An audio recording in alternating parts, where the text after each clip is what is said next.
everything we have to Beer. is Beer. itself. Beer. So many choices. Oh, we no function beer well without. Woohoo! Beer!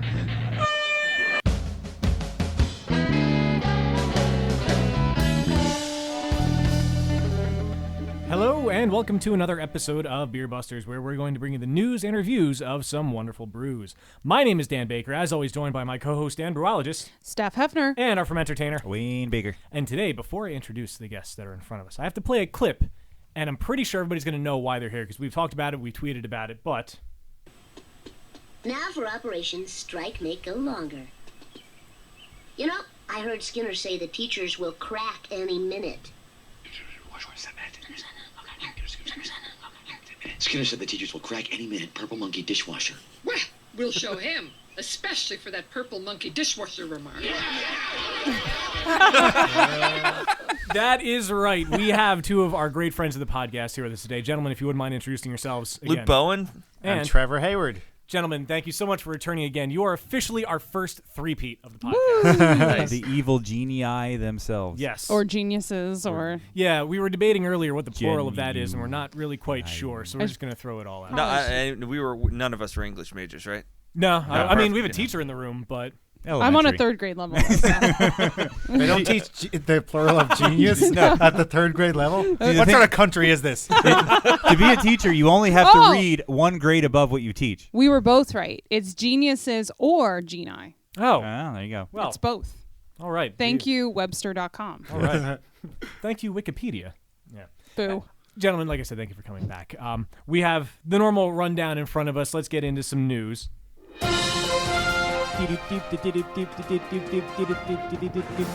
And I forgot to mention we have a sipping beer also. So before I get these news stories loaded up here, Steph, what do we have that we're tasting? First of all, look at this creamy head. Seriously, very nice. on this beer. It is it is amazing. So we are drinking a Belgian beer, Clevery 10? Clevery 10? I don't know. It means the 10 of clubs. It is a Belgian quad ale brewed with anise, and it is a dark ale with a hint of anise and loads of character. Some might call it Abbey style, but we just think of it as a great beer. Why are you laughing at me? Didn't we decide it was anise? Oh, anise. I knew I was going to pronounce. I don't know why I don't know how to pronounce this word. We have a hint of anus in this beer. A hint of it. At least it's not Anise, fisted. Anise. I forgot about that one. And so it begins. Yeah. So this is the 10 of clubs. This is a very delicious beer. Yeah, it it's is really awesome. good. Not much aroma. I mean, it's a little funky. I like see the bottle. Musty almost. Yeah. It is a mustiness. I like that there's a tanginess in the flavor as well. That's kind of what's not. That's why I doing it said for the me. Dan's kind of on the fence, and that I think it comes from that licorice taste from the anise. Anise. Yeah. I mean, it's I like was schooled. It's like a ruby red. It's like a dark reddish brown, but you can. It's still, if you hold it up to the light, like you can still see through it. Mm-hmm. I mean, barely, but Just barely. little Yeah. bit. Yeah. It's an awesome. It is definitely in my favorite spectrum of color for beer. I mean, it's definitely a quad. Like it has all the. Just when it hits your mouth, like you get all your palate, you get all the fruit. Yeah, the dark fruit, the plums, the raisins. Yeah, it's really, really something. But it's surprisingly creamy. Yeah, Yeah. it is really creamy, and I think that the anise licorice flavor, it kind of sits like as in the background, like a foundation for everything else. It's not really sort of doesn't come out In your because face. licorice is not a flavor I'm particularly fond of, but it works really well in this. Yeah, the more I drink it, the more I actually kind of warm up to it a little. So I think this is the type of beer that as it warms up. Yes, Yeah. I was just going to say we should save some in our Yeah. glass and Yeah. let it warm up because Well, the I flavor plan will on it. change. Yes. Plus, while I'm reading the news, it's going to be hard for me to drink. So let's get to these stories. The first one I have here is from Red Hare Brewing Company. They are the first brewer globally to launch their craft beer in an evercan, the world's first certified aluminum can made from more recycled material than regular ones. In partnership with Novellis or Novellis, the world leader in aluminum rolling and recycling, Red Hare Brewing Company is launching its new can at the 2014 Craft Brewers Conference in Denver, which... Going on right now? Right now. It's going on currently as of recording. Will it be over by the time this releases? Yes. Okay. Yeah, it's over this week. So you already missed it. Yep. Way to go. It was revealed at the 2014 Craft Brewers Conference in Denver, with the first packages at retail stores in the Southeast in May. The Evercan aluminum can body sheet is made of guaranteed minimum 90% recycled content. And recycling aluminum requires 95% less energy and produces 95% fewer greenhouse gas emissions than primary aluminum or aluminium. Right. Or anus. Red Hare founder Roger Davis said this this is a natural step in our quest to be a leader in sustainability in the craft beer industry. We were the first microbrewery in Georgia to package our craft beer in cans 2 years ago because aluminum cans have a much lower carbon footprint than glass bottles. With the new Evercan, we are getting closer to full loop recycling, which is the right thing to do for our planet. We are further reducing our environmental footprint while providing our loyal Red Hare fans with the portability, freshness, and taste they love. Now, I have to point out, Red Hare is not like hair on your head. It's hair like a rabbit. Like the rabbit. Yes. Oh, red. H-A-R-E. Oh, Yes. okay. Yeah. So they're going to have their 3 main beers in the cans. Is that correct? Yes. They have listed here the Long Day Lager, the Gangway IPA, and the Watership Brown will all fully convert to the Evercan package over the next 2 months and will be available in Georgia, South Carolina, and Tennessee. So if anyone happens to be traveling or living in those areas that is listening to us right now, go support the environment a little bit while drinking beer. It's actually a really big controversy with cans, because cans have really have really exploded in on the scene, and then like a lot of people are I think there's some conflicting opinions on how green really cans are. Some people are saying that they're switching to cans for a bunch of different reasons, but actually the process of producing the aluminum is actually really bad for the environment. Yeah. So I like that they're doing this. I will say that drinking beer out of cans, I like it a little bit better, just because you don't run the risk of getting skunked. There are benefits to it, definitely.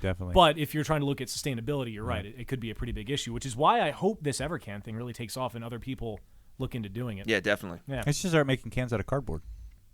Sure. I wonder. Actually, they do those the cartons. cardboard growlers. Yeah, the do they growler really? cartons. So you yeah. thought you were making a joke. Yeah. Because it's a real thing. Yeah, Bull's Actually, they Bull's do Head and also, Lidditz had them. I've been to a couple concerts where they have the plastic cups that are made from corn or something. Oh, Like yeah. oil yeah. for, The like, an extract. compostable ones. Yeah, and It'll they be great. completely compose Yeah. it. They have those potato chips that were the biodegradable bags, but then they have to get rid of them because they Oh yeah, crinkle sun too chips. much. Yeah. Oh, yeah. It was They such a good annoyed idea. people so much that they discontinued. the decibel level on that, to be the audio nerd for a second, was almost at the threshold for pain in Really? people's ears. Yeah, it didn't seem like it from just that little bag, but it. But that tiny little crinkling. Yeah. Wow. Yeah. So they had to recall them all. Screw and start you, over. Earth. Basically, right? Yeah, I mean, really. we're gonna cultivate Mars soon anyway. I'm almost in pain, so no. What did you ever do for me, Earth? Now, are these cans going to cost more to produce? Because it seems like whenever you have a product that is green or good for the earth, it seems to cost generally more gonna, money. yeah. So is the beer going to cost more? I don't see anything in the article about that. That is a very good question. I would hope not. That is It'd my be answer. Interesting to see. So if Yes. anybody can tweet at us that lives down in that area when you purchase them, let us know how much it costs for a 6-pack of these cans. Yeah. Yeah. That would be kind of a it might be kind of a tough sell if it costs more just because of the Yeah. packaging. Yeah. It'd be like, So can you? I wonder if you do you recycle them like a normal can? you plant I mean, flowers in them. You put them on your windowsill. But seriously, don't. There's only you can only recycle something so many times, right? Use them to It's not infinitely recyclable. It's like a copy of a copy of a copy of a copy. Yeah. yeah. Or something. Clones. Sorry, we're not aluminum Oh. busters. Yeah. Aluminium. Aluminium. Or But I think there's also, like, as you're recycling a certain material, like, you can use it for this, and then after it's used for that, you have to use it for this, and then it kind of goes down the scale of, until eventually it becomes, like, livestock feed. So it's like cans here for a minute, and then it's cans in India, and then it's cans in, like... in Southeast Asia. Africa, and then cans in... Then it just all ends up in the ocean. Eventually, yeah. And then we'll shoot it into space. Why not? At least with a bottle, I can empty it out, clean it, and refill it with beer. That is very true. Yeah, that's Yeah. true. That's true. Yeah, you can't really do that with a can. No. Well, another story I saw that was pretty interesting is they brewed a beer out of 35 million year old whale fossil. So Now that's recycling. yeah, if you Actually, I think that's upcycling. yeah, Upcycling, yes. if you've ever wanted to know what dinosaur flavored beer tastes like, now is your chance. Jason Osborne of paleontology and geology nonprofit company called PaleoQuest has teamed up with Jasper Ackerboom, names you will probably not need to know anytime soon, a brew scientist at Lost Rhino Brewing Company, to make an ale like no other. Using a 35 million year old whale fossil, the pair created Because life finds a way. Life finds a way. I lost my spot. Using a 35 million year old whale fossil, the pair created Bone Duster's Paleo Ale, an extremely limited edition brew that fuses a lost strain of yeast found in a dinosaur fossil with a modern craft beer. Are you serious? Yes. Wow. Oh man. Osborne knows that Americans love their craft beer, so he conceived of the fossil infused beer as to get people. Wow, that's written poorly. So he conceived of the fossil infused beer to get people talking about science. He teamed up with Ackerboom, who to derive a subspecies of yeast already used in breweries from whale fossil. There's a lot of names here. Anywho, the chosen specimen was swabbed and examined for usable yeast that could be used in beer fermenting. The first batch of this beer, Bone Duster's Paleo Ale, will be only in 650 gallons, making this a rare opportunity to savor the flavor of prehistoric whales. But Lost Rhino, the company, hopes the beer will catch on like a wildfire, drawing enough demand from science nerds to spur the creation of another batch. And now the fossil-derived dino beer is said to have a sweet taste and an average of 4.5% alcohol by volume. They're kind of taking a page out of Dogfish Head here with the moon one, right? Alien top. Well, they've been all of their ancient ales. They've done a lot of But I always kind of like it's like there's a reason why we use the yeast we use because they're good at it. Mm-hmm. And doesn't mean you can't find another good one, I guess. But then yeast strains that are used to brew now have been cultivated for that purpose. Yeah, just like any sort of animal husbandry or botany or whatever. That's the thing. Like the beer, 2,000 years ago wasn't very good by modern day standards. Exactly. There seems to be a huge trend of trying to get your beer to be as unique as possible. Yeah, can I call shenanigans on that? Yeah. I mean, I'm all for creativity and ingenuity and stuff, but this is just getting way too out of control. Goat brains, fossil yeast, the moon rocks, bull's testicles. Yeah, bull testicle. Yeah. It's like whale meat. Whale meat. Yeah. Whale meat in beer. Oh. Yep. You should just concentrate on making the best beer that you possibly can, and not try to make it something outlandishly. Because chances are, this isn't good. Yeah, that's what I get out of it. Or it's passable. Not going to be good just because of the crazy place it came from. It's probably not going to be great. It may be okay, but not the only memorable factor to it is going to be it was brewed with a 35 million year old fossil. Yeah, right. I actually had that goat brain beer on tap. Yeah, it was at a bar here in Reading, and I had it, and it was a good beer. Good. It was smoky, it was really nice. But I think that. Did you feel any smarter after you drank? No, I didn't. Did you feel like a goat? No, but it's and not calling any particular brewery out. It's just it just seems like you just hear of this every week. Yeah. Somebody's trying to wacky somebody else. Yeah. And it's come it's on, just not man. worth it. No, it's Well, we talked about when we tried the beer with the Schisandra berries recently, that I like a lot of beers that have weird exotic ingredients like that, like a fruit that you don't hear of or that you wouldn't normally have. But you're right, there comes a point where it's just you're just doing this because of the sort of novelty value, and it's not really necessarily adding anything. No. I like what Dogfish Head does though, because they are sort of revisiting the history of beer, and they're and it is interesting to try and recreate a very old beer just to see what it would have tasted like then. Yeah, absolutely. But like you said, we've been perfecting beer for a long time now, so it's obviously going to be better now. I've tried some of the ancient ales. Some of them are good, but some of them are not. There's a reason why we don't make those anymore. Yeah. No, and I agree with you. Some of them I love and some of them I don't love so much. But I don't know. I think, as long as people are searching out these gimmicky beers, they're going to make them. And perhaps there'll be a time when people are going to be like, you know what, I don't want that in my beer. Give me a good beer. And it'll sort of subside. But But I think, and I do think there's two sides to it. I think there is some value in using unexpected ingredients in beer if you're using them well, and if you have a reason to use them, and if you have a particular flavor that you're going for. But to just grab old yeast out of a fossil just because it's old yeast out of a fossil isn't necessarily. Yeah. Although I'd rather that than the one where they use the yeast from the guy's beard.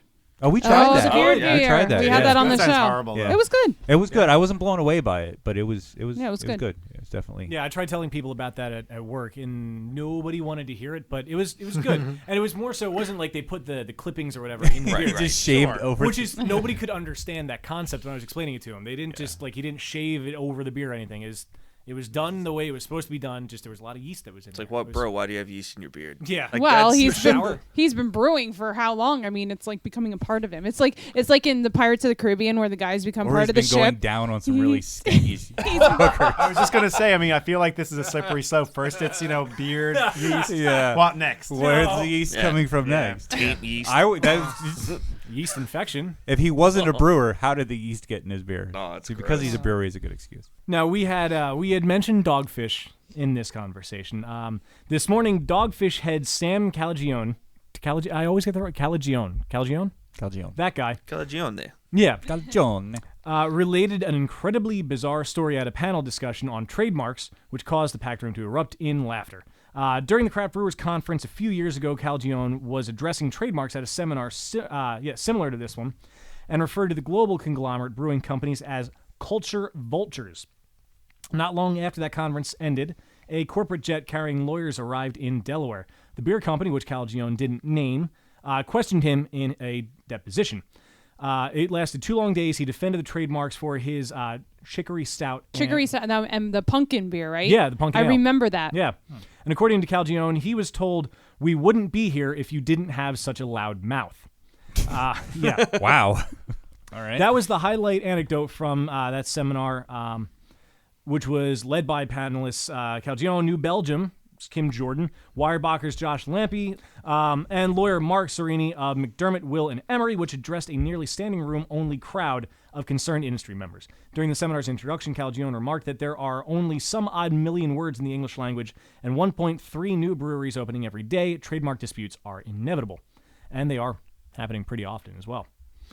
News of the trademark disputes between brewers is often greeted with a knee-jerk reaction, especially on social media, Twitter, Facebook, and such, because everything is greeted with a knee-jerk reaction. Everybody feels like they have an opinion that needs to be heard. So I guess the point is, though, that they spent more money in 2013 on trademarks and related enforcement than they spent in 1995 to launch the brewery. Wow. But I think when you become as large as Dogfish Head has become, you're gonna deal. You're gonna that. You're gonna show up on the radar of the giant companies that otherwise aren't going to care about some small. I think it's just the reason they're making headlines about it is because of the comments he made in the past. Right. And now what's happening with them now? I don't know. Have you He's guys ever probably been in the position where he now has to enforce his own trademarks on other people. Yeah. Yes. And whereas he was the victim before, but now. You could say he's the vulture now, but he's not really. He's just defending his trademark. Yeah, we've had to defend our trademark. Evil Genius. There was a guy who wanted to name a brewery something really close to this, and we rightfully filed a dispute and put in a claim, and I had some Silicon Valley lawyer call me and say, well, he wants $125,000 to go away, and I promptly laughed right in his face. Wow. Yeah. And I was like, you're like, call me when you're actually serious. And I talked to his client, off the record, and he promptly fired his attorney the next day. Yeah, that's absurd. I mean, if you have the legal right to the name, he can't demand money to get out of your face. No, and I think this is a problem. Actually, he can. This is America. Yeah, right. Yeah, no, but I think this is a problem that we all face. But see, like the difference is, like, this isn't just beer. Like, toy companies go through this. So, like, when you're making a product, like, you have whether it's a drug or a toy or whatever. Like, at the end of the day, like, all we have as brewers is our intellectual property, and I think that without overstepping your bounds, but we do have a right to the intellectual property that we've created, and that basically is what makes us a company, is our trademarks and our names, and we should have the right to defend them. Yeah. So what would happen if you and another brewery, completely different name, away from that, turned out that you have the same recipe for a beer? You can't trademark those. those. I was gonna say you can't. And we would never really know that because you don't really want to share your and the secrets. recipe does not determine the outcome of the beer. There's a lot of factors that go into how your beer turns out. But we had like a different situation where there's a Bee Nectar meadery. They make a mead which is called Evil Genius. And I got to try it actually at just about a year ago. I was at the AC Beer Fest last year. And I went over and just tried the beer because I'd heard about it. And I introduced myself to the guy who was from the meadery. And the first thing he says to me, we're changing the name. And I'm like, I'm not asking you to. Man. And he's like, I'll just give Brad a call. So I called the guy the next week, and we had like a really nice chat. And I said, listen, I'm not like making you change the name, but I'll be honest with you, we're getting a lot of people saying how much they like our mead. So I'm just getting like I'm getting like good feedback for your stuff, and I'm getting, you're not getting the praise for yourself like I'm getting it, and that's probably not good for you. And they were already in the pro. He's like, listen, I just want to use up the labels I already have. And I'm like, no problem. And I think at some point in the future, we're going to do a bracket with him. And because, cool. Where possible, if you can just talk to the other person and not pay lawyers anything, that's the best way to do it. Oh my God. Yeah. Especially when you're talking about, not large companies, especially when you're talking about craft beer or, a meadery. And that's the thing we see like giant more conglomerate. A lot when we see these disputes is like one of the parties says, they never called me and said that they had a problem. We just got a letter from their lawyers. And it's like, that's not a good thing. That's not a good way to start. No. Well, do you know about the Avery and Russian River beer? Yeah. They both have a beer called Salvation, and they decided that instead of suing each other and going through litigation, they did a collaboration beer instead. Called litigation, right? It's called Collaboration. collaboration, not litigation. Not litigation. Which I thought was really cool. I haven't had the beer yet, but that's from like a while ago, I think, though, right? They release it every year. Like I just they do? I okay. just had some. Yeah, it just came out again recently. I just had some the other day when I was in Jersey. It was awesome. That's funny. Cool. Two amazing breweries just coming together and being like, okay, we'll just make a kick-ass beer out of this instead. But also like we came up like with what you guys are doing. Well, it's like we came up with names that like Trick or Treat and Naughty or Nice, and like when we came up with the name Evil Genius, like we did a lot of Googling, and like we had a lot of great names before this, but we were just like, oh, that's too close to somebody else, right? Like we didn't want to really step on somebody else's turf. And, I think that there are enough good names out there that if you actually take the time and you work hard enough, you can come up with something really creative. And, not every great name is taken. Yeah, there are only so many million words or whatever, but, try a little harder. Yeah. And it's nice that in the craft beer industry that people are willing to collaborate instead of litigate. But I would imagine that the potential for those sorts of disputes arises even more as more and more breweries open, because totally. Trademarks are generally held as long as only if you're in the same industry. Yeah, so somebody could open an Evil Genius yoga studio. Yeah, we don't own the trademark for that. Yeah. No, when you file for your trademarks, you actually have to have an industry classification. Right. So like we own the trademark for Evil Genius for beer, like stout, ale, all of those permutations. But like I don't know, like if you want to make Evil Genius chairs, like I don't own the trademark for that. It's kind of like how Apple Computers and Apple Vacation can coexist with that, because it's not the same. Then there was the big dispute with Apple and the label that did all the Beatles Apple Records. Apple Records. It was because iTunes, and then they started to try and say, well, Apple is now in the music business, so now they're encroaching on what we do, our industry, so now we have a right to dispute the trademark. And so it's nice that most people in the craft beer industry are cool about it and just going to talk to each other. I'd say most of the time we don't hear about all of the good ones where someone just calls someone. They're like, we're just going to do this. Yeah. Oh, with Manayunk. Like we made a black IPA called Black Eye EYE. I love that one. And Manayunk had done one kind of before, but it wasn't currently in their product portfolio. And like Trevor called the guy from Manayunk and was like, hey, we're thinking about doing this. Is this cool? And he was like, yeah, we don't make that beer anymore, whatever. Good. Oh, wow. So cool. It's like there's a good story. Yeah. So I feel like most of the time you'll have that sense of camaraderie. Yeah. With it, because you're all in it together, even though you're separate companies. Exactly. It's the brotherhood of beer, as I like to call it. Yeah, we're too freaking busy, man. I don't have time to be suing anybody. Yeah. I got enough stuff to worry about. Yeah. Exactly. It's really cool to hear that you guys are doing fairly well. Now, Trevor, we did want to. Sorry, I'm slamming on the table again. It's a habit. Talking with his hands. Yeah, it's what I do. My hands are now in my pocket. Yes. So, Trevor, we understand you hit a milestone recently. I did. Well, happy belated birthday, sir. Thank you very much. Old man. Are you comfortable saying what it is? Yes, absolutely. Okay. 10. Yeah, right. Times 3. No, actually, I turned that beer back. I turned 30, but I actually found a really guy was telling me this last weekend. We were at a bachelor party, and we were talking about how I just turned 30, and he turned 30 like last year.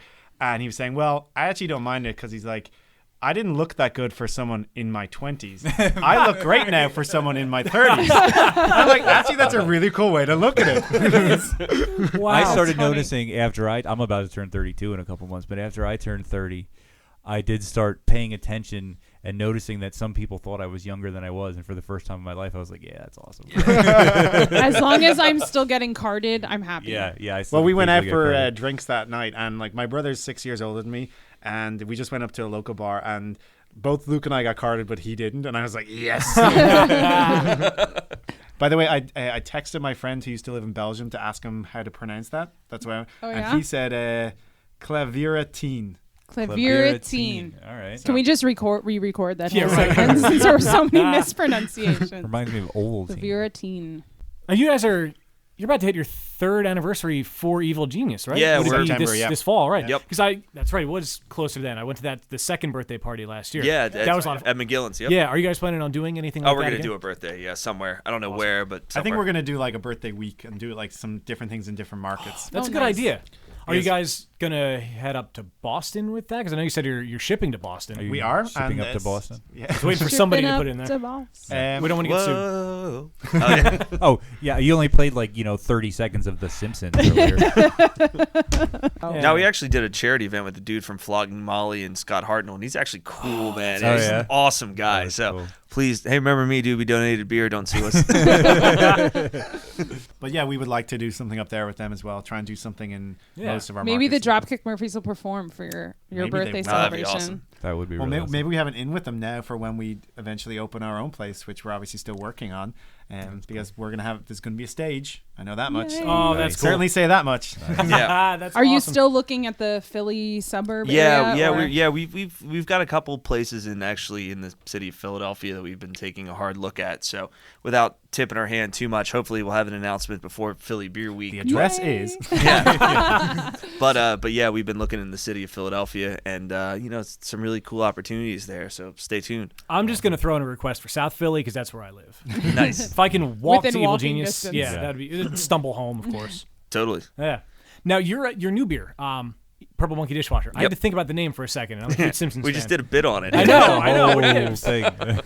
You guys won an award for that, We right? did, And yep. that was your first award for Evil Genius, right? Yeah, our first award for Evil Genius. Yeah, we that's won. awesome. We Now won. you can say Evil Genius, award-winning beers. Yeah. That's congratulations No, on that. That's thanks. amazing. Yeah, that is awesome. No, it was Congrats. really cool. And it's not like the Luke Bowen backyard fair. It was it was like We've won a lot of those. Yeah. I can imagine. most famous brewery in my Construction backyard. But paper. yeah, exactly. No, but it was at the AC Beer Music Festival, which I realized actually.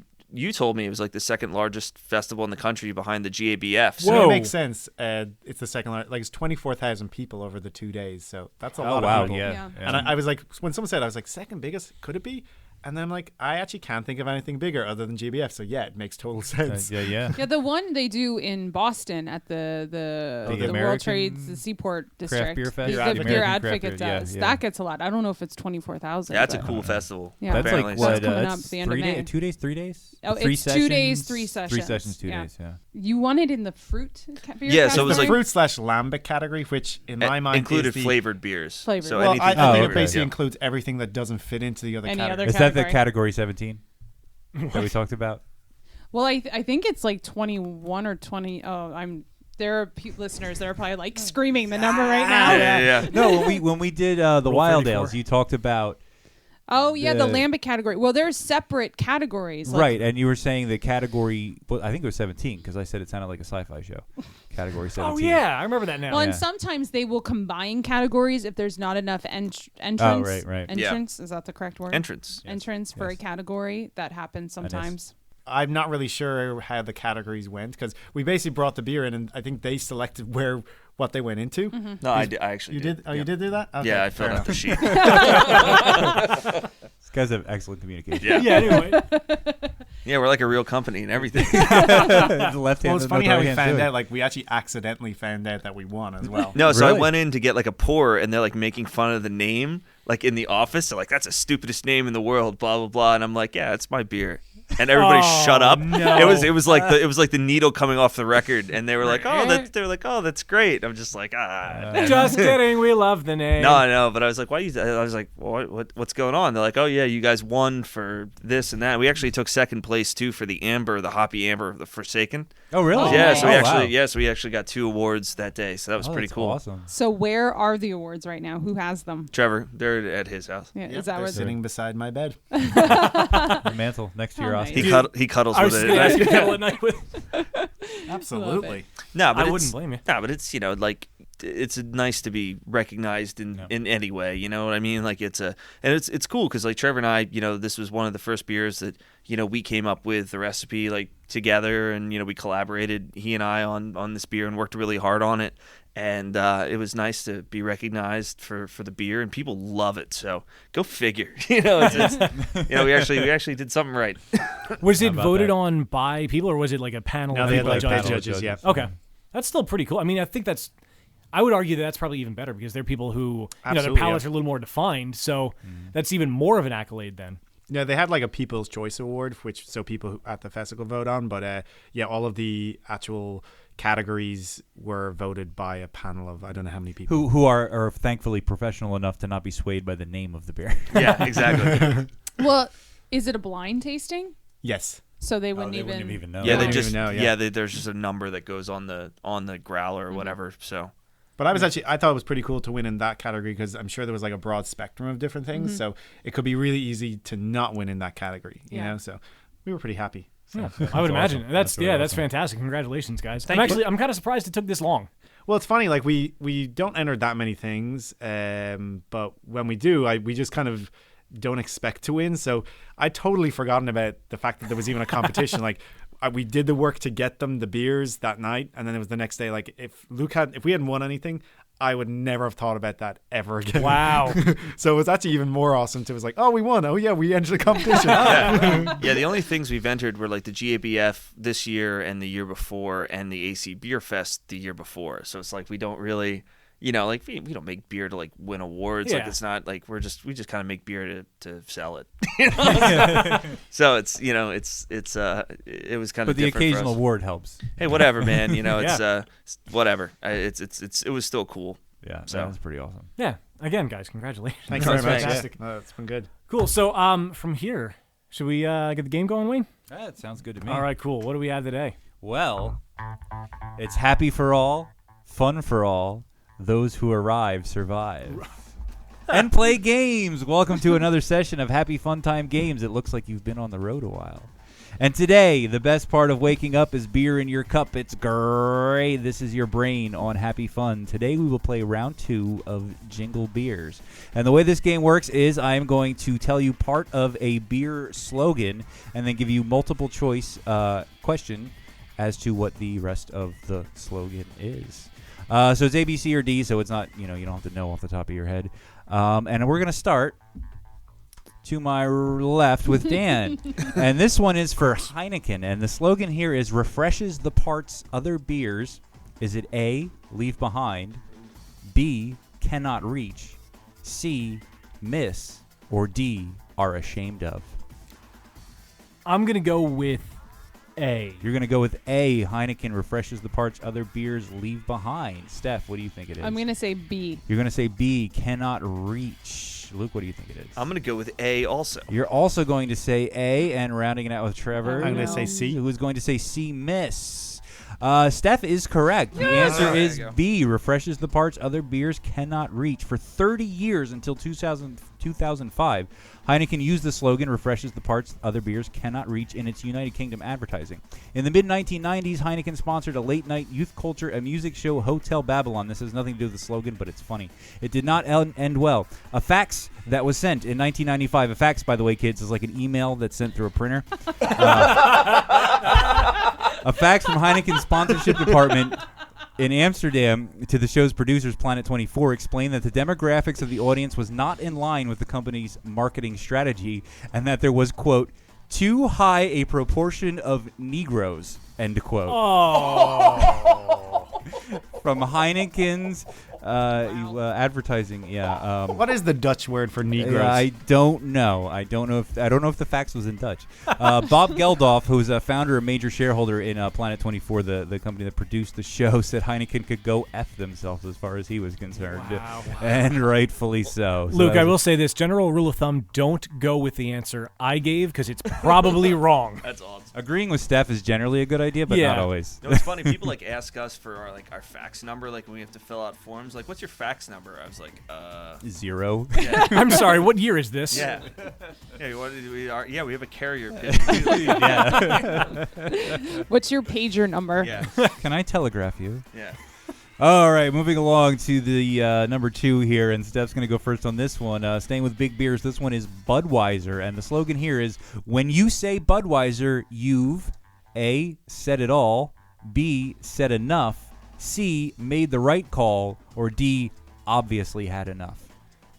When you say Budweiser, you've made the right call, says Steph. And Luke, what do you think it is? Could you repeat the choices? Sure. The choices are said it all, said enough, made the right call, or obviously had enough. I'm going to go with A again. You're going to go with A again, said it all. And Trevor, what are you going to go with? I'm going to go with A as well. Oh, also going to go with A. And Dan? I kind of want to go with A. You kind of want to go with A? Yeah, I'm sure you want to go with A? You're going with A? All right, everyone but Steph is correct. Nice. It is. When you say Budweiser, you've said it all. The Budweiser jingle, when you say Budweiser, you've said it all, was written by Steve Harmon and published in 1970. Part of the lyrics inspired the better-known Bud jingle, Here Comes the King. Sonny and Cher recorded a song titled When You Say Love, written by 2 country singers using the tune of the same jingle, and in 1972 it reached number 32 on the Billboard Hot 100 chart and number 2 on the Easy Listening chart. Carmen successfully sued the songwriters for copyright infringement. The jingle also makes an appearance in the 1997 film Close Encounters of the Third Kind. A commercial on Roy Neary's TV plays as he models Devil's Tower in his living room. Budweiser, when you say Budweiser, you've said it all. And we're moving along to Luke, who's up to bat first on this one. And this one is Stone Brewing Company. And this is actually for a particular beer and not for the company. The slogan here is, you're not A, good enough, B, crazy. You already know the answer, don't you? C, worthy, or D, human. That's C. You're going to say C. All right. I'm going to go with C. You're going to agree and say C? All right. Dan, what are you going to say? They both seem so sure. I'm going with C. You're going to go with C? Oh, I just totally copied him. I had no idea. C. C. Oh, it's always great when the first person so confidently knows the answer. Yes, the answer is in fact C. Woo-hoo! You're not worthy. Can we play poker after this? There should be money involved here. This slogan was created to promote one of Stone Brewing's most well-known brews, Arrogant Bastard Love it. Ale. Local designer illustrator Thomas K. Matthews created the original haughty gargoyle featured on the beer in 1996. He also drew the Stone Ruination IPA and Stone Levitation Ale gargoyles, as well as the barley and hops motifs that appears on many of their beers. The full appropriate arrogant slogan is hated by many, loved by few, you're not worthy. Everybody right on that, riding Luke's coat tails. Tokales. And we're at the 4th and last entry here, and we're going to start with Trevor on this one, and this is for Pawtucket Patriot Beer. Oh, yeah. Nice. The slogan here is, if you drink it, A, they will come, B, you'll get drunk, C, the terrorists lose, or D, hot women will have sex in your backyard. D. What? D says Trevor. Dan, what do you think the answer is? I think I want to go with B, but I think it might actually be D. That seems like something right up Seth MacFarlane's alley. You're going to go D? I'm going with D. All right, you're going with D. Dan's going with D. Steph, what are you going with? Sure, D. D, and rounding it out. It is D. It is D. You are correct. If you drink it, hot women will have sex in your backyard. This beer is not a real beer. It's from Family Guy. Way back in the 2nd season, a commercial advertising the beer, which is brewed at Pawtucket Pat's, where Peter would later be employed, featured bikini-clad women sunbathing and getting, air quotes, hot. After viewing the commercial, Lewis commented... Lewis? Lois. Lewis. Yeah, there's a character named Lewis back in the early days that killed them off. That's awesome. Lois comments, typical male fantasy, women drinking beer. I guarantee you a man made that commercial, to which Peter responds, of course a man made it. It's a commercial, not a delicious Thanksgiving dinner. So everyone gets numbers 3 and 4 right, and that's all we got for the game here, so I'm going to add up the scores real We're tied, aren't we? Yeah, here. 3 and 3. I And 3. think that for the first time in the history of Happy Fun Time games, we have a complete 4-way tie. Everyone, giggity, giggity, giggity, giggity. Everybody tied at 3, so everybody wins. You're all special. This is a socialist game where everybody wins. Yes. In communist Russia, Do we get like a participation medal? Yeah, right. We gave you stickers. Yeah. Stickers. Nice. Yes. You don't have a tiebreaker? I don't have a tiebreaker. There was actually recently something I read. And I'm going to try and remember this off the top of my head. It was from New Zealand. There was a company that it was a big beer company that bought out another company and tried to do like a sort of pretend craft beer, like pretend this isn't made by the company it's actually made by. Yeah. And they actually said, as part of their advertising, someone should make a craft beer that, what do you think? Someone should make a craft beer that... Anyone? No. Anyone? Any good ideas? Nobody? No, somebody should make a craft beer that you can actually drink. Oh. And there was a lot of backlash, and and the really funny thing was this company they owned a couple different like pseudo breweries, like it was one company, but they kind of had different breweries that went under different names, and one of them touted themselves as a craft brewery. So then they bought this other brand and touted it as, craft beer is, undrinkable and somebody should, and so it was really dumb. And there was this guy who wrote a really big, long, angry blog post about it, and I was reading it. It was pretty funny. So that's your tiebreaker, which nobody got. No. So we're still tied. Yeah, you're all still tied. All right, cool. All right, so because of past episodes where we've had you guys on, we always have such great conversation. What we're going to do from here is just get straight to the tasting. If you guys are all right with that? Yeah, that's cool. All right, cool. Yeah, absolutely. Awesome. Beer me! Beer me! Beer me! Beer me! As we mentioned earlier, one of the beers you guys brought with is Purple Monkey Dishwasher. So if you gentlemen wouldn't mind telling me. But we're not going to start with that one. Well, I'll be damned. Way to ruin the segue, Dan. It's listed in order. No, we listed them in reverse order. Is that how you do it in Ireland? Yep. All right. That's right. Oh, that's kind of racist. Somehow, I'm not really sure. So this is a limited single batch release. Yeah, so we did one run of this that came out in February. It's our first Imperial IPA that we've ever done. It's an 8.1% Imperial that's brewed with 2-row, little Crystal 30 malt for all your home brewers out there. And it's bittered with Warrior, and then the later edition hops are Simcoe, Citra, and Amarillo. Wayne, can you smell the Simcoe? I can. It's delicious. I love the smell aroma. of this.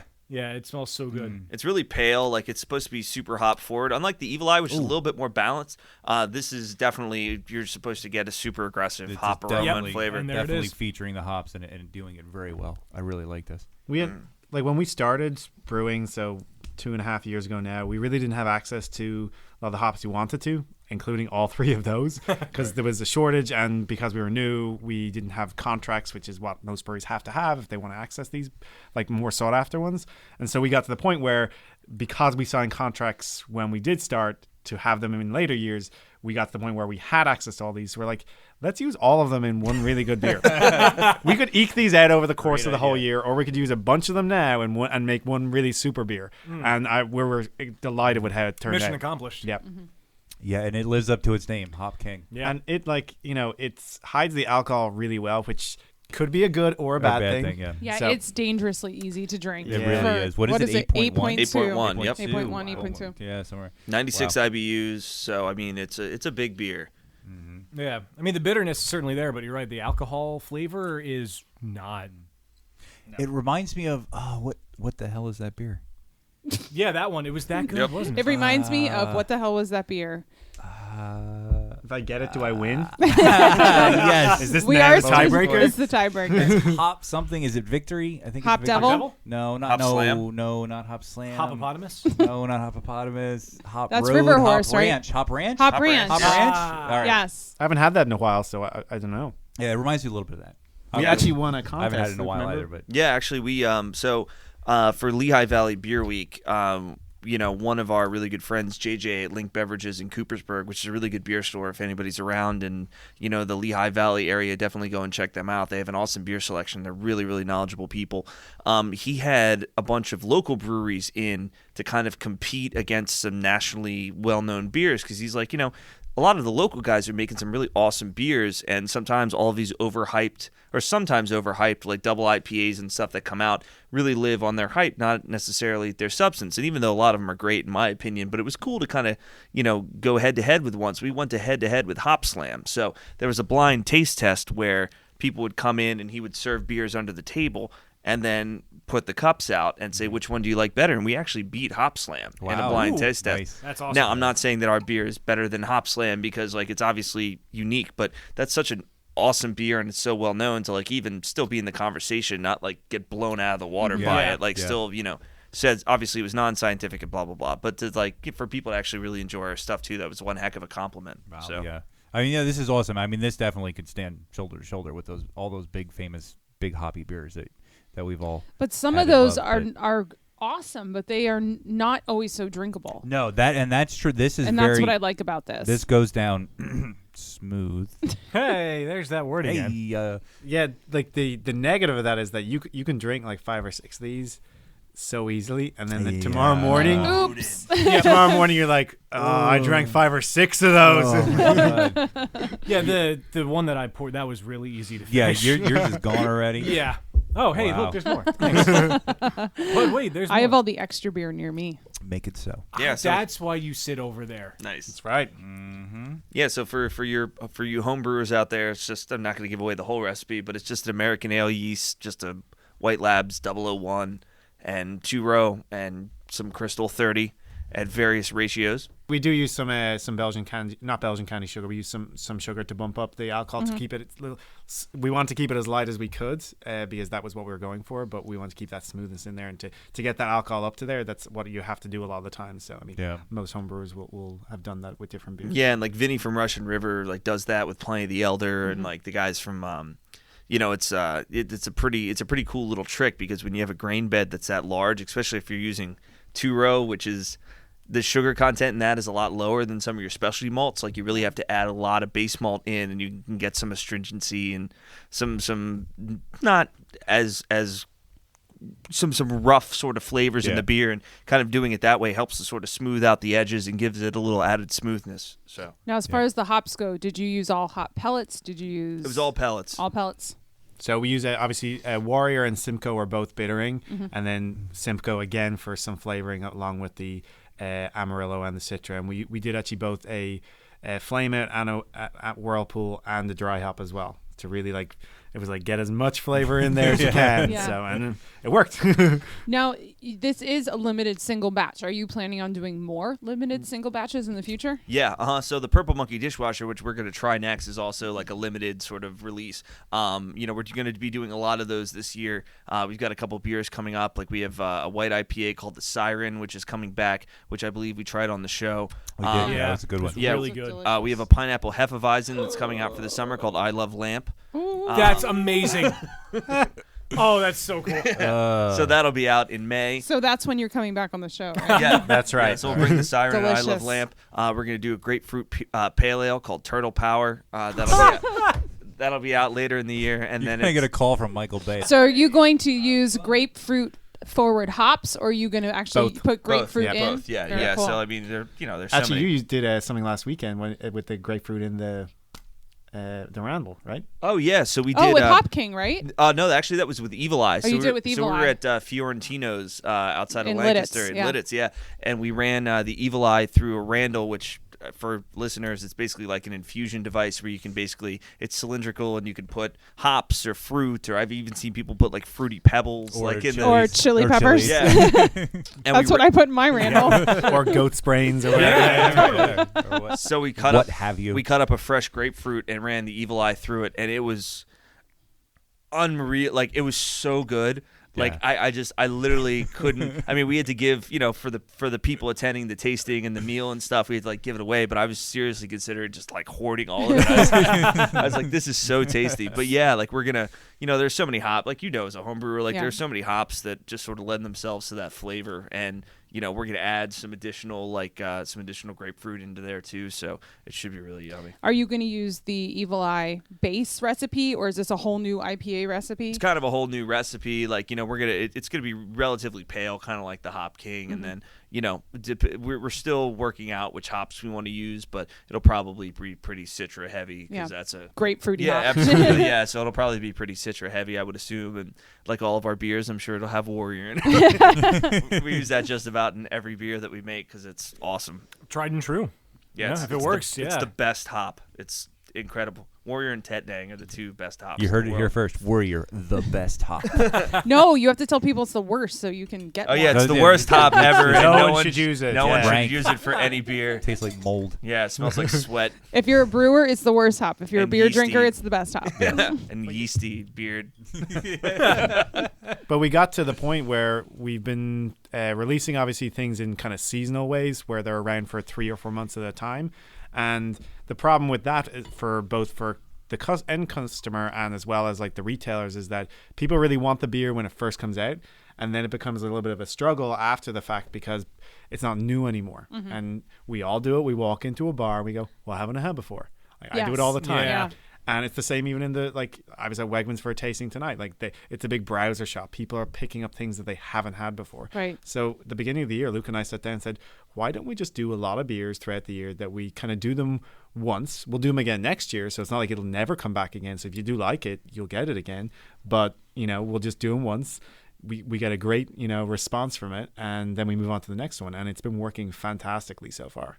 And so, I mean, long may that continue. Seriously, knock that's on cool. wood. Yeah. And then if you have one that maybe didn't turn out quite the way you wanted or didn't get the response, then you just... Oh, we'll kill it. Like, we've killed beers before. Like, I mean, you have to be honest with yourself. And like the first beer, I think we talked about on the show, the first beer we ever made was called Good and Evil. And it was sort of like a Kolsch style golden ale, which was delicious, but nobody wanted a craft Kolsch all the time. And we were like, we kind of launched that as our product because it was really clean and we thought people were really going to enjoy it, and then just kind of made the call. We're like, well, this is dumb. Let's not make this anymore. So we haven't. And, sometimes you just all breweries do that. You just got to kill a beer sometimes. And this is a nice segue because I think that there are some beers, to your point, that we might, if it doesn't work out, we can kill. But there are beers that might come back sooner rather than later. And we're just about to taste the Purple Monkey Dishwasher, which, given all of the different response that we've had to that beer, I would imagine we might see that again in maybe the fall. Nothing confirmed yet, but it's the response we've had to this has been unbelievable. And once you have a location, you could do some interesting, tap on-site room recordings of your favorite exclusives. podcast. Oh, yeah, well, no, totally. you could do That's stuff right. with this beer, like add different ingredients, like Purple Monkey Dishwasher with I was at a bar the other day and strawberries. Goat's brain. No, we had Strawberries. We added PB&J. we added There you Chambord to this. Oh, The Purple wow. Monkey Dishwasher, Yeah. and it Nice. was stupid. Wow. It was so good. It tastes peanut butter and chocolate and raspberry. It was unbelievable. So do you use peanut butter like a powder? How do you get this into? I mean, because the peanut butter aroma and the flavor If is you're just willing to divulge the bonkers. secret. No, not a problem at all. We actually use it's a special flavoring that we use.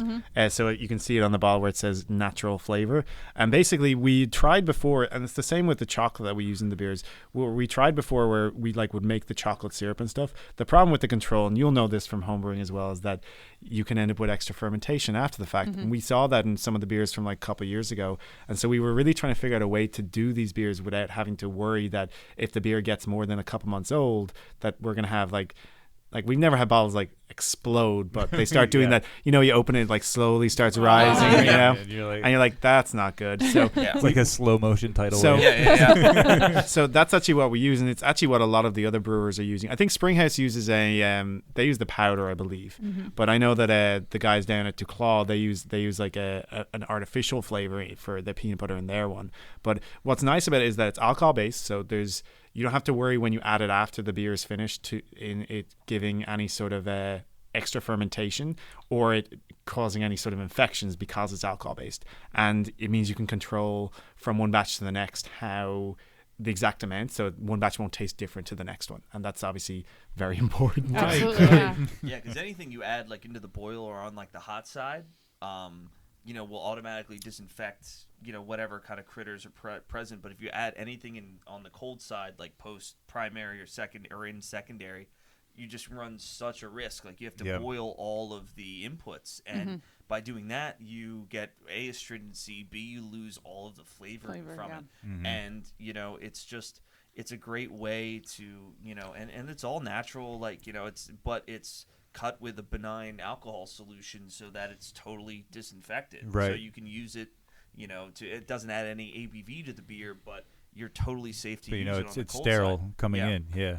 And that's the thing. It's if you, for a production brewery kind of like us, where we do a lot of volume in bottles, if you do stuff in a brew pub setting where everything's cold, like the beer goes right from fermentation into a serving vessel and it's always cold, or even if it goes to kegs and it's always cold, and you run through it within a week, you can do so many wacky things, like with all kinds of stuff on the cold side, because the temperature doesn't raise up high enough for any of that yeast really to get active and need any of that additional sugar. But if you have a bottle that's sitting on a You're shelf, not controlling its temperature, and if it sits, no, it's heartbreaking. Like I'm in distributors all the time, and I'm not going to point any fingers, but like, you know, some in the summer they just don't have the air conditioning on, and they're like really high end bottles of Belgian beer and stuff that's unfiltered, and I'm just like, I would never buy this, because as soon as I opened it, it would explode right in my face. The beer is ruined.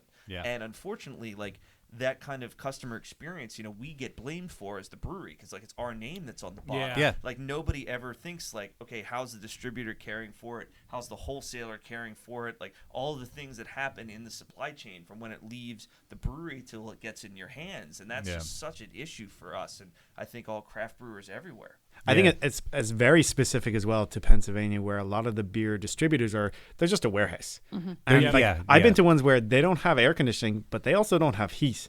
So in the winter, the staff wear like extra jackets. And it's like, are you kidding me? And then they put a sign out, no charge for cold beer. But I mean, I was at one a couple weeks ago. It was colder in the store than outside, not because like the temperature has obviously risen outside, but the store had obviously been so cold over the winter, and the beer is still so cold that, that it was it was like warm outside, and I'm inside like shivering, and I'm like wearing a hoodie and everything. Like it was crazy. Yeah, they are. I mean, when you go to beer distributors all over Pennsylvania, it is just like walking in a warehouse. It literally is just four walls, and that's as much as they put into it. But there might be like one or two neon signs in the front window or something. But yeah, and that does act an extra dimension. Like if you're something like at Golden Avalanche, the Kutztown Tavern, they only serve their beers there. Yeah. They brew and serve the beers there, and so it's a totally different monster. Where if you're distributing, you have to take into consideration pretty much any contingency of what a distributor is going to do. A case of this could sit somewhere for potentially a year. Right. You know, whereas, I mean, we keep track or try to keep track of where everything goes, but every now and then, you know, like a small store will buy something that we're not necessarily aware of, or think that it's gone and it's not. And like we walked into stores and we swapped stuff out if we find that, if anything's more than like around 6 months old. That's kind of like, it's kind of an arbitrary number. Most breweries have some sort of number in terms of how many months they consider the shelf life to be of their beers, but every beer is different. But yeah, I mean, that can happen just because they take a chance on buying a couple cases of this, that, and the other, and they don't really know what they're buying, but they don't have the clientele for it. Right. So you do have to be kind of aware of, okay, this could sit somewhere for 6 months. And if it does sit somewhere for 6 months, will it still taste okay? And and that's why like we're very careful about what goes in there and how we treat it, because it would be great to not have to worry about any of that sort of stuff because it was always cold. But that's but not everybody's gonna take that. No, I mean I've walked into places that are like 100 degrees in the summer, and you're like, and especially if it is sitting there for a year, it's going through both extremes. Yeah, exactly. So you've just got a mess. Yeah, you just got to be really careful, and the quality of the liquid by the time it gets to somebody's hands is priority number one. And you know, it's a challenge. Like it really, really is to try to think about every scenario and come up with. And it's just cleanliness. It's like, you know, you just got to make sure that everything's clean and everything's sterile, and you know. But you know, enough of the bad parts. We actually haven't talked about the beer. We haven't really. We got on a tangent. We started talking about the peanut butter flavor, and it led to a whole peanut butter jelly time. Peanut butter peanut butter belly with a J's ball bat. You're cut off. Flagged. That was wrong. That's awesome. Oh, there you go. We need to get banana flavoring in this. That would be good. Banana purple monkey dishwasher. That would be so. We thought about Nutella flavor, like hazelnut and chocolate. That could be good. Yeah, I think that would be really good. Our friend Joe does a Nutella beer. Oh, really? It's delicious, yes. Because we were kind of Googling, trying to find, like, we haven't found any other, like, commercial brewery that does it. And we're like, that'd be cool to be, you know, the first one. Don't steal on anybody. You're here first. You've got 2 weeks before this airs. No, right? Trademark. Get on it. Trademark. But it's funny. I was at a tasting a couple weeks ago, and someone, like, saw the beer name. They're like, Dishwasher? Why Dishwasher? I'm like, I'm glad you were totally okay with the purple monkey part. It's the dishwasher that threw you off. What do you mean? Is it soap? I've had a few people say dishwater. Oh, This man. water. I'm like, oh. no. You really aren't getting this. No, it's like evil Guinness. Like I can't tell you how many times. Really? Dude, Evil I can't Guinness? tell you how many times, like at a festival, they're like, "Oh, evil Guinness," and I'm like, "Dude, the most ironic part is you mispronounced the word genius." Ba-dum-bum. That's funny. I was like, It that is. is It is awesome. fun when you're working a fest and you hear the way people pronounce beers or they think they So- know the beers. Oh, That's evil fun. Guinness. I'm just picturing like a bottle of Guinness with a goatee. Bizarro World Yeah. Guinness. Or And a monocle. Arthur Guinness holding his pinky up to his mouth. There you go. Next beer idea. I know, right? Well, we would definitely get sued. You would get sued for that. Yeah, one, talking about trademark infringement. Like, yeah, we got to. That's the thing I always say. Do you really think we could have called the company Evil Guinness? Yeah. I think a couple people might have had a problem with that. Yeah, I think. Yeah. But yeah, But it's- this beer is very good. This beer is amazing. No, thank you. It's very It's good. so I like tasty. the peanut butter has like almost a smokiness to it. Like the peanut butter flavor, like an earthy smokiness that I like, or at least something else is giving it that. I mean, it's funny. Like when we were trying out the beer at the beginning, we obviously just did a porter first just to test that out and see how that tastes on its own. And I mean, the porter on its own was delicious. Yeah, it was awesome. Yeah. Like the base beer is good. And so it has some of those flavors in there. There's a lot of roast in there as well, some coffee notes. Yeah. And but then when you put everything in together, it was just perfect for how we wanted it to be. And the aroma obviously is a lot more peanut butter than chocolate, but then actually inside the glass when you're tasting it, you're getting both somewhat imbalanced. I get the peanut butter up front, and then like the chocolate sort of chocolate sits behind and you lingers get the- in it, but it's a nice bitter dark That's chocolate. the thing, like, in in with like the bitter end. It's the exact Yeah. same chocolate that we use in all of our beers because we Mhm. just really love that. And it's not a super sweet one in the way some of the other like chocolate stouts and or porters or whatever have a more sweetness to them. And we wanted to try and do something a little bit different, and we wanted something a little drier. And yeah, we love this chocolate. And then it's a good thing. The beer is not overly sweet at all. No, and It it's kind of isn't. itchy. It's relatively light in body, so Yeah. Whereas when you think of that as a combination, chocolate peanut butter porter, you're thinking heavy, thick, and yeah. and it's really not. So it's No, kind of it's not. it's surprising how fast it goes, right? Yeah. 2 glasses Oh, later. you Done my finished your. second Do I need to second open glass. another bottle? Yeah, why not, right? Go We're for it. Sure, yeah. There's We're here one all less night. in this bottle Yeah. in front of me.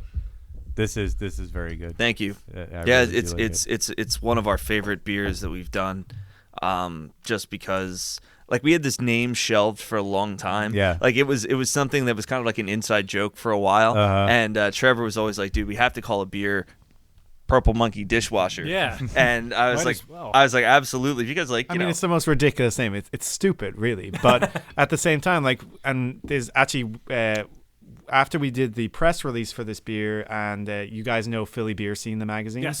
Yeah. We know Matt, the editor and owner, really well, and he's like, "Could you write a piece? Just we're gonna throw it in the magazine." And I was like, "Sure." He's like, "Why did you call the beer that?" And one of the things that we do is when we're sitting down trying to come up with beer names, and again, this comes back around to the trademark thing we were talking about earlier, is that we'll come up with like some awesome beer names, and then we'll Google and find that it's taken yeah, by we'll look someone. on Rate Beer, Beer Advocate, Untapped, like immediately. Like that's literally the first It's a thing really that we good do. idea. Just so you know. And then there's obviously the problem with coming up with a beer name that we both like as well. And so eventually, sometimes we get like really frustrated. So we start coming up with like the Ridiculous. most ridiculous names, Offensive. racist, you name it, they'll come out. Like I have books worth of Nobody. racist names that we can never use. Nobody has this name, I guarantee. Yeah. I kind of want to see that book. No, you don't. Oh, But my. out of that, sometimes we'll come up with ridiculous names like I Love Lamp or Purple Monkey Dishwasher, and we go, actually, that's not a terrible idea. Can we do that? And we're like, actually, I think we can. And You know, the then best- if it makes you laugh, then we've done something. I think one of the great things is that it is such a ridiculous phrase, and obviously it comes from The Simpsons, but it does flow off the tongue very easily. Purple Monkey Dishwasher. Yeah. Like it And just it's works. funny- It has like a lyrical quality. And it's easy to pronounce. Yeah. What's great about it is that people who get it obviously know the episode of The Simpsons, or they have something in their mind. They're like, I can't remember where it's from, but I do know it. heard Yeah. that, And yeah. people who don't get it just think it's hilarious because it's Yeah. like this Like, you ridiculous called name. it what? That's a good point. Yeah. Yeah, and like, at the end of the day, like, Trevor and I really don't have bosses, so we don't really need to kick this one upstairs. So, like, if we want to call a beer Purple Monkey Dishwasher, I just like, hey, Trev, you want to do that? And he's like, yeah. I'm like, okay, cool. But what's great about it as well is that we were when we did a press release for this, which we do with all of the beers, And we always get like a little bit of a bump on, our website and whatnot. We had our best day of web traffic in our history the day we released that. No one had tasted the beer at this point, so this is all on the name. And I just thought that was like really, really funny that it obviously got picked up by a couple of different people and, retweeted and blah, blah, blah. And I just thought that was really funny. I was like, no one's even tried this beer yet.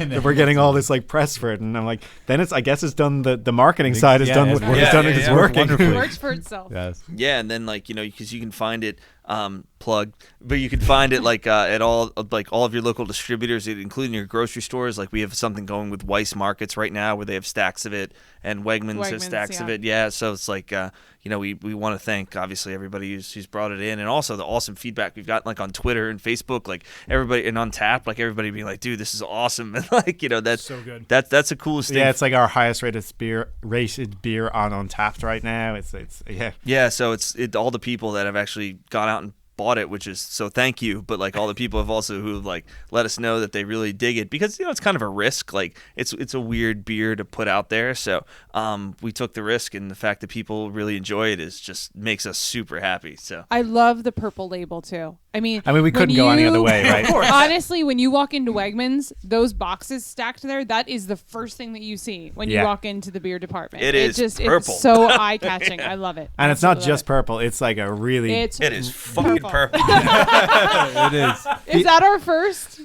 No. I'm pretty sure I've said that. Yeah. No. I might have been the first. Yeah, you were the first. Yeah. I want to know though. Does that come in like the Crayola extended pack? Yeah. You've got the purple, lavender, and then you've got fucking purple. The PMS color is fucking purple.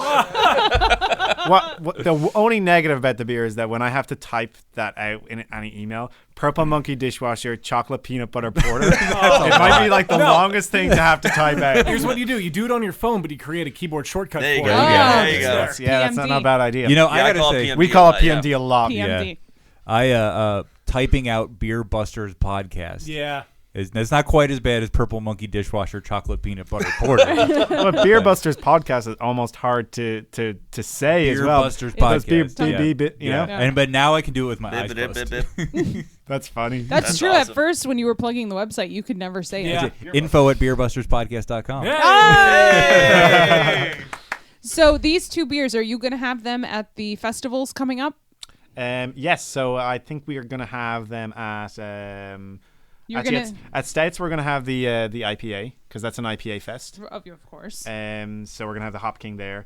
At Electric City, we're gonna have the Purple Monkey Dishwasher at the Electric City Beer Festival. I confirmed that today, so that's up in like Scranton, PA. Yep, cool. And I think by the time Mount Hope comes around, I think that this will all probably be gone, because most of the draft is out there now. So I don't think, like, a lot of time with festivals, we kind of look to see what's at the wholesaler the week before, and whether there are new beers coming out as well. So, and usually they always get like a really hot day, even though it's May. So I think at that point we'll probably try to go for the Siren, which is the white IPA. Right.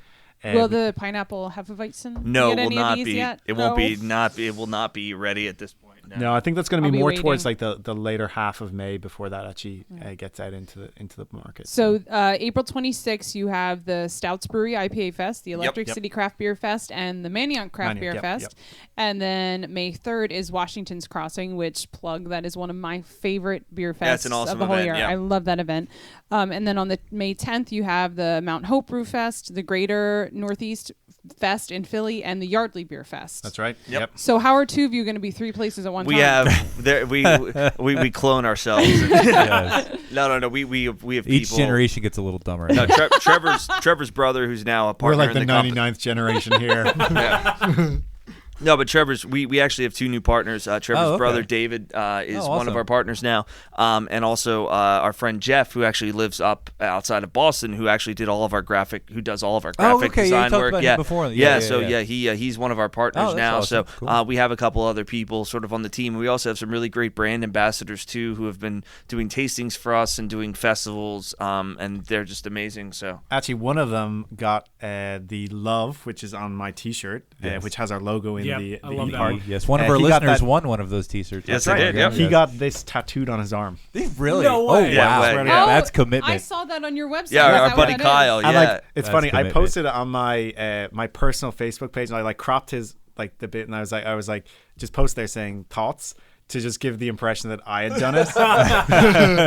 And like, it's funny. A few people did ask me that question, but then one of my friends was like, "Nah, there's no way that's Trevor's arm. It's too hairy. It's not hairy. It's not hairy enough." He like called me out on it, but yeah, he's like, "Oh, can you send me the logo?" I'm like, "Sure." And originally I thought he just wanted to get our logo, and I'm like, no, like I can't let him do that. That's, I wouldn't get like Coca-Cola printed on my forehead or whatever. But then when he said it was the love thing, I was like, okay, well, not everyone's going to know that it's evil genius. Some people will. And I'm kind of okay with that. No, he has a few beer related tattoos. Like, and it wasn't his first tattoo. If it had been his first tattoo, I'd be like, I would have liked that. Yeah, he has a ton of tattoos. He had hops around it. Yeah, hops around it. Well, it is very subtle. Like you wouldn't, like you have to know what the E is. Yeah, he is like the Neshaminy Creek Brewing Company, like Pumple Dunkel. He got that above it. Yeah, that's an awesome logo. So like he's obviously like really into it, and he's a super guy. He was one of our first brand ambassadors. He's a cool guy. So, but yeah, like I at the time I was just like, not that, trust me, like he's been a super fan, has been the most helpful guy in the world, but like I own the company and like I don't have an evil genius tattoo. You know what I mean? Like, but like really cool. It's super awesome, and like he really felt strongly about it, and then I was just like, man, that's gonna be really sweet. And then he showed it to me. I was like, dude, it's freaking awesome. It is actually really cool. It's big too. I thought it was gonna be like a lot smaller, but it's actually really big, and I'm like, wow, that's awesome. So where are you getting yours then? I mean, you have to tramp stamp, obviously. Go any other way. Yep. Wow. But mine will be a butterfly.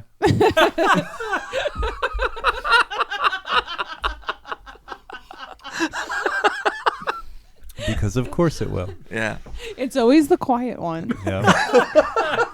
They get that. No, it is always the quiet one. No idea. Yeah. I think we do by now. Yeah, that's true. I don't know. It's the purple monkey. In the dishwasher.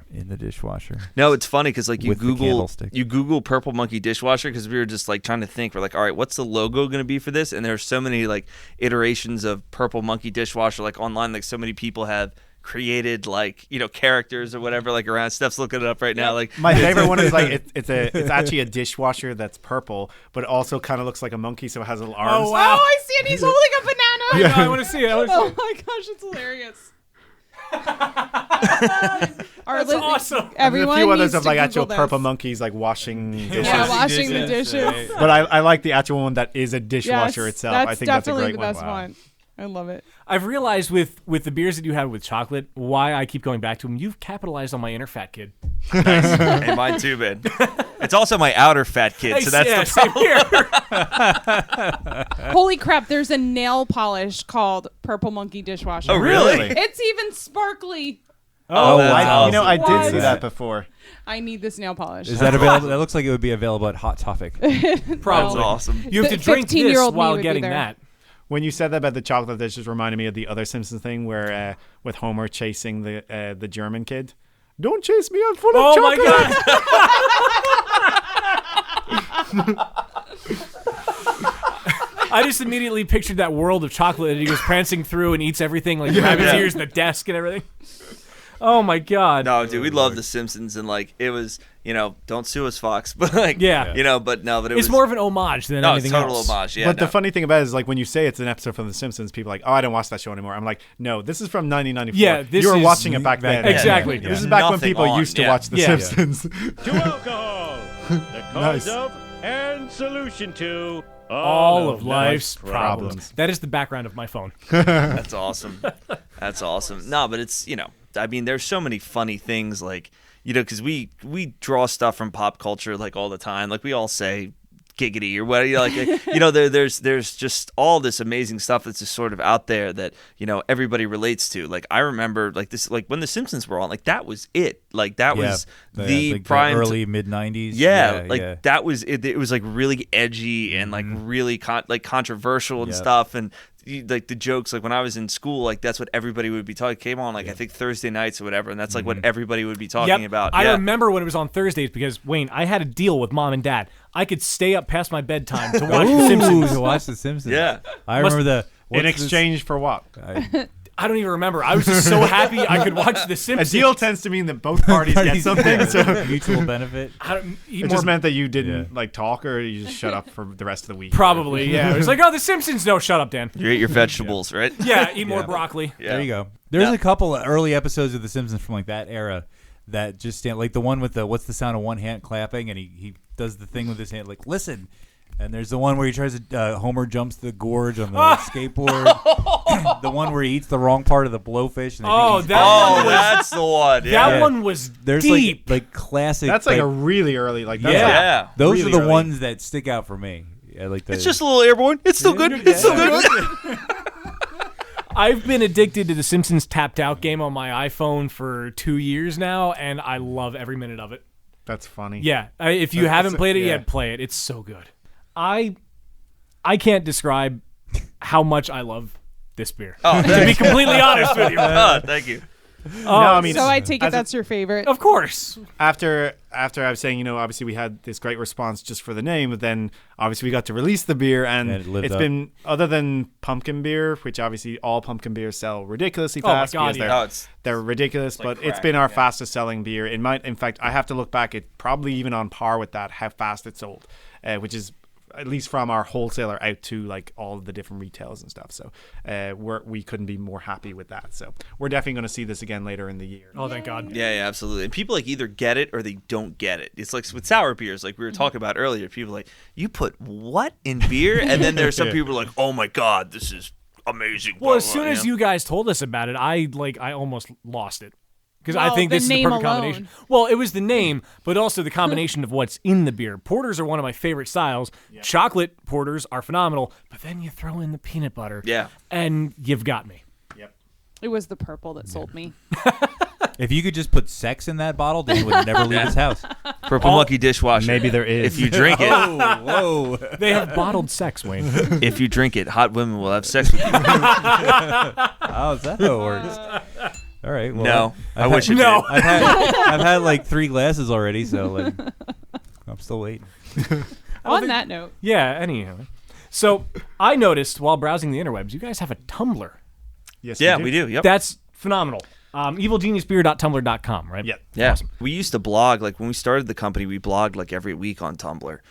Just kind of what it was like starting a business, just to get some interest, like obviously in us. And, we had a lot of people read it. And then obviously as we've gotten busier and busier, the posts have been just more and more infrequent, unfortunately. But, when something cool happens, we still throw some things on there. I mean, Twitter is really where we're the most active. @EvilGeniusBeers, our Twitter handle. So you can find all the latest stuff and everything that we're doing on Twitter, because Facebook has become really uncool with what they're doing. Yeah, it's tough to market anything on Facebook anymore.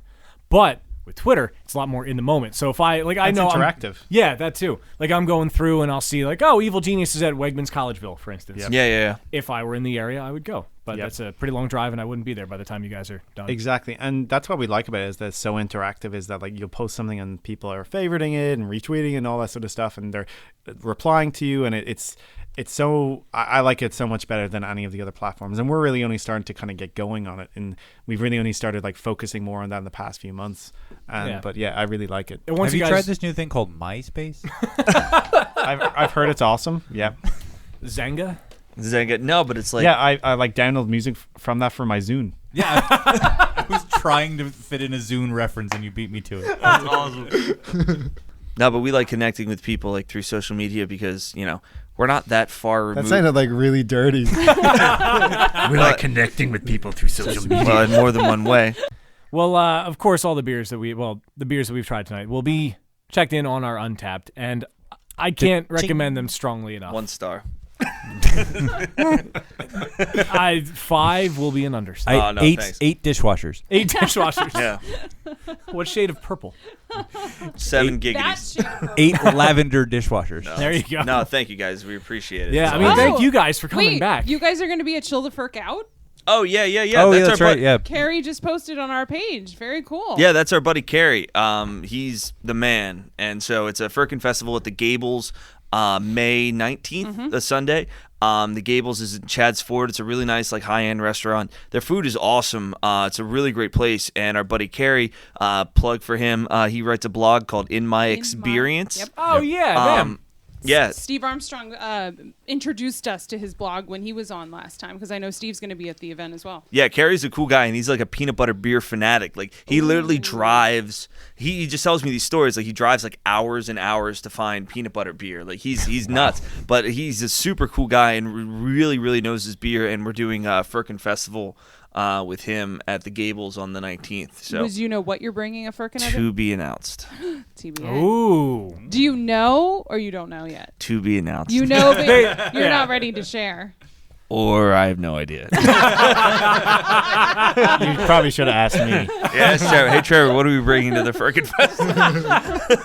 Actually, I'm hoping that we can do some Isle of Lamp with something special. I want to try Isle of Lamp. Anchorman's one of my favorite movies. Sorry. Don't sue us, Anchorman people. Yeah, anyway. I think you can get away with Iowa Level. I think if you tried to do Sex Panther, you might get in some trouble. No, but it's funny. It's like, if I had, like, Steve Carell on the label, like, I would definitely get sued. Yeah, that just happened with the Aussie beer. Mm-hmm. Oh, yeah, I saw that. That's right. I mean, that was blatant. Like, you cannot do that. Yeah. Like, Brewer, like, was it Brewer's Art, right? Yes, Brewer's like, Art in Baltimore. Yeah, like, he has that, like, that's literally, like, fist. his hand. Like, dude. Yeah. And they put on Facebook to have people, help name the beer from here on out. And they're like, please no Aussie references. Like, we shouldn't have done it in the first place. Dude, like, and that's... Yeah, you can't really call shit on other people maybe submitting that to you, having done that yourself. Right. No, but, and that's kind of going back to trademark. Like, dude, like, you can't take somebody's likeness and, like, put it on... That's a whole different boat. No, like, we have a Baltimore, Washington Except beer God. works. You could say God drinks this Yeah, beer. God, yeah. Or she. Yeah. I said God drinks this Ooh, beer. controversial. I thought you said he drinks this beer. I didn't use a pronoun. Oh, excuse me. God is neutral. So if you sign up for our newsletter at beerbusterspodcast.com, you will know most of what just happened. Yeah, we just spent like 20 minutes on stuff that you're probably not hearing right now. At least. But most of it will be on the newsletter in the outtakes. So definitely subscribe. Yes. Definitely. Yes. Some of the best outtakes ever. And even more importantly... And book a flight to Rome. Yeah. While you're clicking book, make sure you're drinking either Purple Monkey Dishwasher or Hop King. Nice. See what I Yummy. did there. Well done. Yeah. But that, very unfortunately, my friends, brings us to the end of another episode of Beer Busters Podcast. And it was the great Ernest Hemingway who said, always do sober what you said you'd do drunk. That'll teach you to keep your mouth shut. Got myself into trouble more times than I'd like to admit. In Rome. In Rome. In Rome. Rome if you want to. Well, I would like to thank Luke and Trevor for coming back, guys. Thank you so much for being here. Thank you for having us. You're welcome back more than any time. That almost made sense. Anyway, I am Dan Baker, joined by my co-host and brewologist, Steph Hefner. and our fermentertainer. Wade Baker. Until next time, we're drunk and we bid you adieu. Eat my shorts.